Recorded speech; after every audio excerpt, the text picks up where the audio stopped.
Un chiffre parle de lui-même.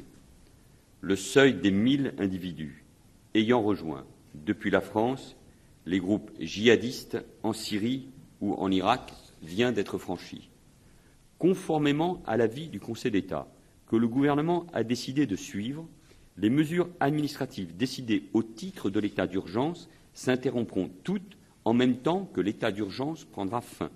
Nous ne retenons donc pas la sortie progressive de l'état d'urgence que nous avions prévu dans un premier temps dans le texte initial de révision de la Constitution, suivant ainsi donc l'avis du Conseil d'État.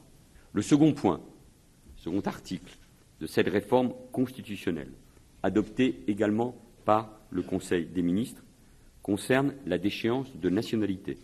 C'était aussi un engagement du président de la République devant le Parlement réuni en Congrès.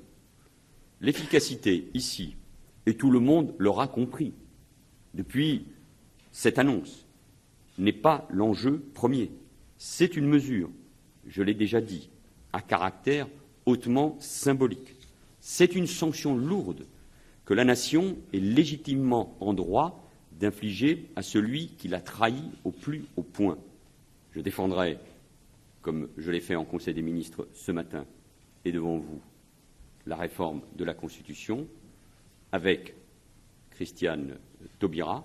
C'est son rôle au sein du gouvernement comme garde des Sceaux, et nous défendrons ensemble ce texte devant le Parlement.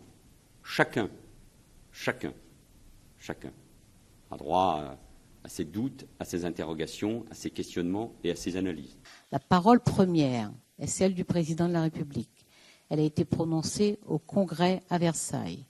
La parole dernière est celle du président de la République. Elle a été prononcée ce matin au Conseil des ministres. Et c'est le point final.